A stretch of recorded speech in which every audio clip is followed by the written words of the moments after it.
Hello, आदाब, नमस्ते। मैं हूं खैर और आप देख रहे हैं आपका पसंदीदा प्रोग्राम सितारों की आप बीती। हमेशा की तरह आज भी हिंदी सिनेमा की एक मारूफ हस्ती की मुकम्मल बायोग्राफी के साथ मैं हाजिर हूं। तो आइए शुरू करते हैं बीबीएन चैनल का प्रोग्राम सितारों की आप बीती। ये 1950 के दशक यानी दहाई की बात है। हिंदुस्तान के अजीम डायरेक्टर एक्टर गुरुदत्त हैदराबाद में थे। वो अपनी एक फिल्म के लिए एक ऐसी अदाकारा की तलाश में थे जो उर्दू बहुत अच्छी बोलती हो। वहाँ उनकी मुलाकात एक नौजवान अदाकारा से होती है जो कुछ तेलुगु और तमिल फिल्मों में अदाकारी कर चुकी थी। गुरुदत्त की खोज तो उस वक्त ख़त्म हुई, लेकिन हिंदी सिनेमा को एक ऐसा नाम मिला जो आगे चलकर हिंदी सिनेमा में एक आइकॉन बन गया। वो नाम था वहीदा रहमान।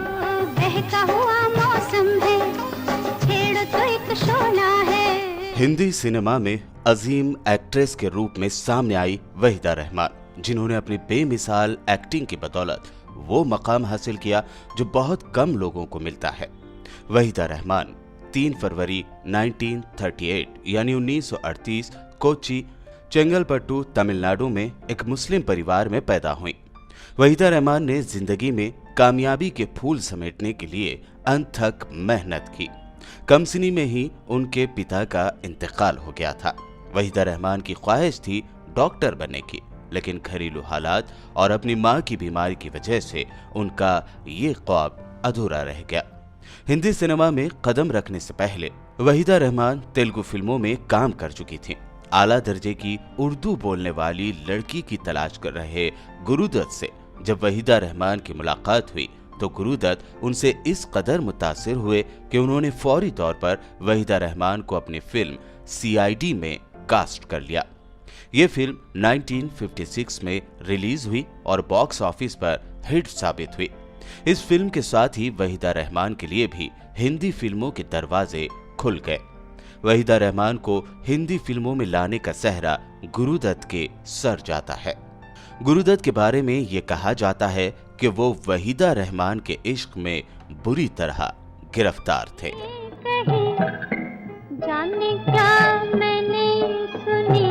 वहीदा रहमान ने फिल्म सीआईडी की कामयाबी के बाद फिर कभी पीछे मुड़कर नहीं देखा और एक के बाद एक कई हिट फिल्में दी।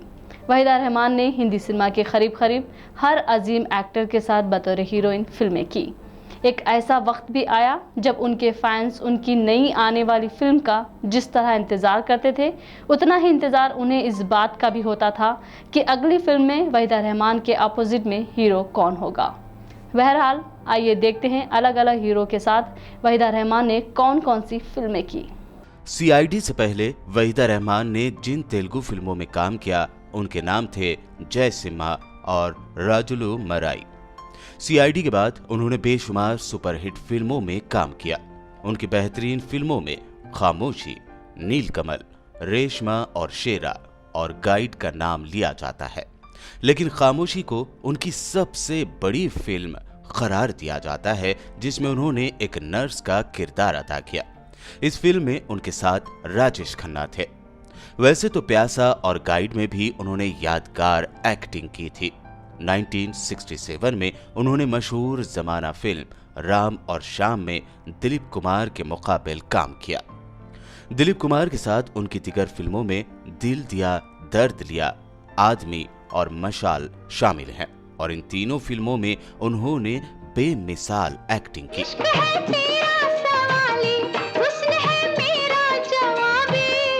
इससे पहले गुरुदत्त के साथ उनकी जोड़ी काफी सराही गई। गुरुदत्त की मौत के बाद वहीदा रहमान की देवानंद के साथ बहुत अच्छी जोड़ी बन गई, जिसे शायकीन ने भी काफी पसंद किया। इन दोनों ने कई सुपरहिट फिल्में दी, जिनमें सीआईडी, 16वां साल, काला बाजार, बात एक रात की, गाइड, रूप की रानी, चोरों का राजा और प्रेम पुजारी शामिल हैं। वहीदा को हीरो की हैसियत से देवानंद बहुत पसंद थे। दोनों ने एक साथ बहुत सी कामयाब फिल्में की।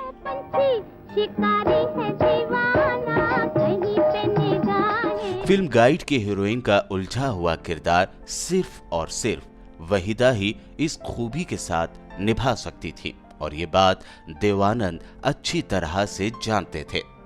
फिल्म गाइड के हिदायतकार विजय आनंद ने 2 नए तजुर्बे किए। एक, उन्होंने एक ही धुन पर 2 गाने फिल्माए, एक उदासी वाला और दूसरा खुशी वाला, और दूसरा उन्होंने गाने के मुखड़े से शुरू ना करके अंतरे से शुरू किया। वहीदा रहमान ने 1960 में किशोर कुमार के साथ एक कॉमेडी फिल्म में भी काम किया था जिसका नाम था गर्लफ्रेंड। राजेंद्र कुमार के साथ उनकी जो फिल्में कामयाबी से हमकनार हुईं उनके नाम थे पालकी, धरती और शतरंज। राज कपूर के साथ भी वहीदा रहमान ने तीसरी कसम में काम किया। इसके बाद एक और फिल्म एक दिल 100 अफसाने में भी ये दोनों इकट्ठे हुए। एक्टर बसवजीत के साथ उनकी दोनों फिल्मों ने जबरदस्त कामयाबी हासिल की, जिनमें 20 साल बाद और कोहरा शामिल हैं।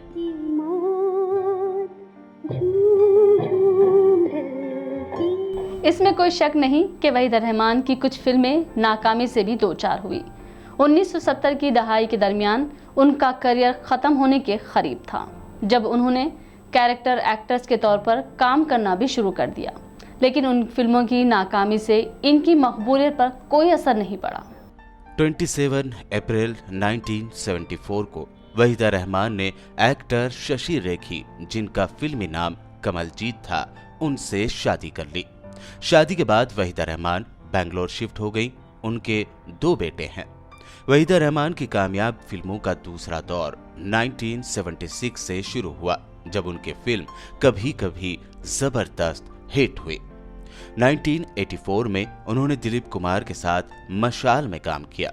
बिलाशुबा इस फिल्म में दिलीप कुमार ने लाफानी अदाकारी की, लेकिन अनिल कपूर और वहीदा रहमान की एक्टिंग को भी नजरअंदाज नहीं किया जा सकता। AR कारदार की फिल्म दिल दिया दर्द लिया एक खूबसूरत फिल्म थी, और इसमें वहीदा रहमान ने दिलीप कुमार और प्राण के साथ साथ कदम कदम पर अपनी मौजूदगी का एहसास दिलाया। कांटों में जिया, दिल दिया दर्द। बदकिस्मती से ये फिल्म बॉक्स ऑफिस पर नाकाम हो गई। फिल्म आदमी में भी वहीदा रहमान ने चौंका देने वाली अदाकारी की, लेकिन इस फिल्म में दिलीप कुमार का किरदार बहुत दमदार और बड़ा था और वो पूरी फिल्म पर छाए रहे। उन्होंने पहले 1955 से 1991 तक काम किया, फिर उनकी अदाकारी का दूसरा सफर 2002 से शुरू हुआ। उन्होंने ओम जय जगदीश, रंग दे बसंती और दिल्ली 6 में भी मुतासिर कुन अदाकारी की। 21 नवंबर 2000 को उनके शोहर कमलजीत चल बसे। इसके बाद वो दोबारा अपने मुंबई वाले बंगले में शिफ्ट हो गई। भरतनाट्यम डांस की माहिर वहीदा रहमान ने एक इंटरव्यू में इस बात का एतराफ़ किया था कि उन्हें डांस करने और कैमरे का सामना करने में कोई झिझक नहीं होती थी, लेकिन डायलॉग बोलते वक्त वो नर्वस हो जाती थी। लेकिन अपनी इस कमजोरी को उन्होंने कभी अपने ऊपर हावी होने नहीं दिया। उन्होंने साबित किया कि वो एक वर्सेटाइल एक्ट्रेस है। वहीदा रहमान को मजमूई तौर पर 6 फिल्म फेयर अवार्ड दिए गए। जिन फिल्मों में बेहतरीन अदाकारी की बदौलत उन्हें ये अवार्ड मिले, उनमें साहब, बीबी और गुलाम, राम और श्याम, खामोशी, कभी कभी, नमकीन और लम्हे शामिल हैं। उन्होंने हमेशा गुरुदत्त को अपना उस्ताद तस्लीम किया। वो बहुत हसीन थी, लेकिन उन्होंने कभी अपने आप को खूबसूरत नहीं माना। वहीदा रहमान की अदाकारी हकीकत के बहुत करीब थी। उनकी डायलॉग डिलीवरी कमाल की रहती थी। इसके अलावा वो चेहरे के तासुरात से भी खूब काम लेती थी। सोने पे सुहागा कि कुदरत ने उन्हें बाकमाल आवाज से भी नवाजा था। उनका सरापा मुकम्मल तौर पर एक मशरकी खातून का था। उन्होंने बड़ा साफ सुथरा काम किया और सस्ती शोहरत के लिए कभी काबिल एतराज सीन शूट नहीं कराए।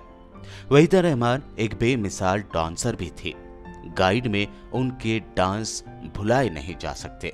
खासतौर पर उनका एक डांस जिसे स्नेक डांस कहा जाता है, आज तक यादगार है। गाइड के दूसरे गाने आज फिर जीने की तमन्ना है और पिया तो से नैना लागे रे में भी उन्होंने जिस महारत से डांस किया, उसकी जितनी दाद दी जाए कम है। आज फिर जीने की तमन्ना है, आज फिर मरने का इरादा है। वहीदा रहमान ने हमेशा इस बात का एतराफ किया कि गाइड उनके लिए एक मुश्किल फिल्म थी। ट्रेजेडी एक्टिंग करने में भी उनका कोई जवाब नहीं था। गुलजार की फिल्म नमकीन में शर्मिला टैगोर और शबाना आजमी की मौजूदगी के बावजूद उन्होंने फिल्म फेयर अवार्ड हासिल किया था। फिल्मों की शूटिंग के दौरान कई मजेदार किस्से तो सामने आते हैं, लेकिन वहीदा रहमान ने इंटरव्यू के दौरान एक ऐसा किस्सा सुनाया जो उस वक्त काफी हैरान और ताज्जुब वाला ही नहीं बल्कि बहुत दिलचस्प भी था। आइए जानते हैं। वहीदा रहमान ने इंटरव्यू के दौरान एक दिलचस्प वाकया सुनाया जो फिल्म 14वीं का चांद से मुताल्लिक है।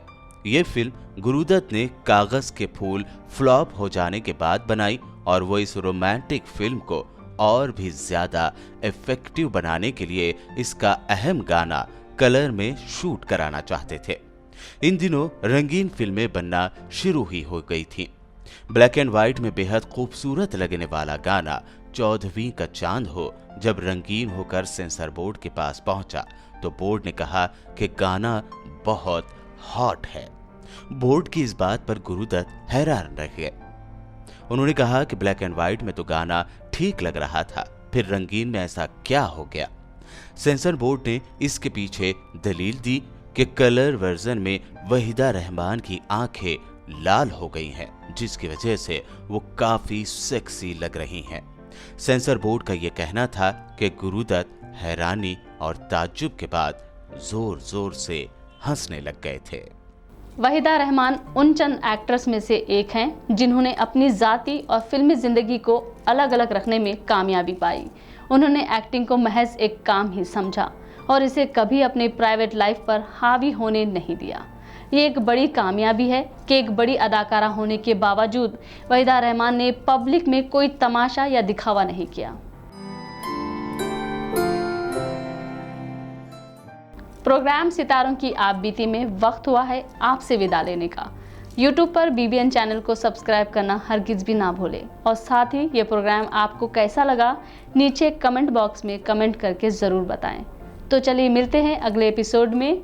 तब तक के लिए आपकी होस्ट खैर को इजाज़त दीजिए। देखते रहिए BBN चैनल।